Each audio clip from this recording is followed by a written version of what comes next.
questions. Is there any way we can strengthen for our elected officials and cabinet members and advisors in there, the FARA laws? Is there something else we can sort of request of Congress in the likelihood that we end up with a second term of Joe Biden and maybe even a majority in Congress? Like, how can we fix this so that there's bigger consequences for these elected officials that take Russian intelligence and benefit from a foreign country's interference in our democracy, if not are completely beholden to them financially or for other reasons? Is there anything we can do? Anything, because if we can't give this motherfucker a security, if we can't get anybody that's running for office, get them through a security clearance, what can we do? What kind of consequences can we bring? Yeah, what can we do? I don't want these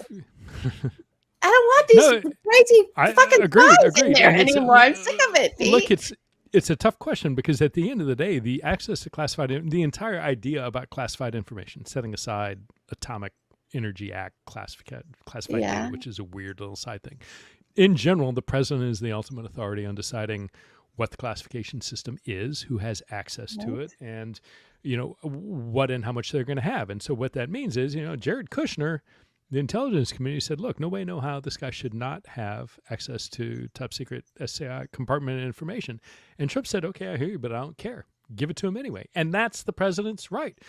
Trump can go and share foreign information with Sergei Lavrov and Ambassador Kislyak right after he fired Comey. He can sit down and share classified information with the Prime Minister of Japan or whoever as president. At Mar-a-Lago. At Mar-a-Lago. What that is, for better or worse, that is the president's prerogative.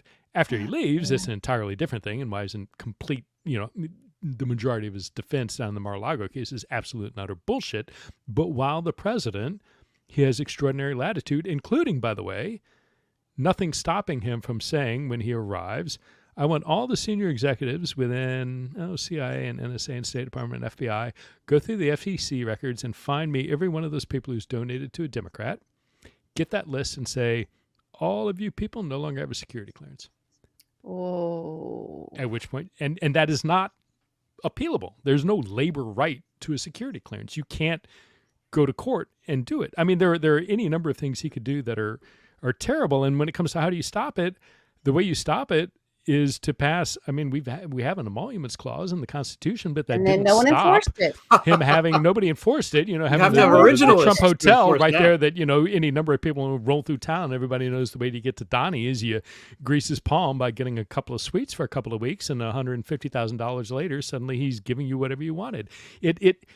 Unless you, one, enforce those laws, or two, get enough consensus between, both chambers of Congress to pass enhanced legislation, which you're not going to do as long as the Republican Party is in thrall to Donald Trump and holds the majority in either or both chambers. God forbid they get both chambers.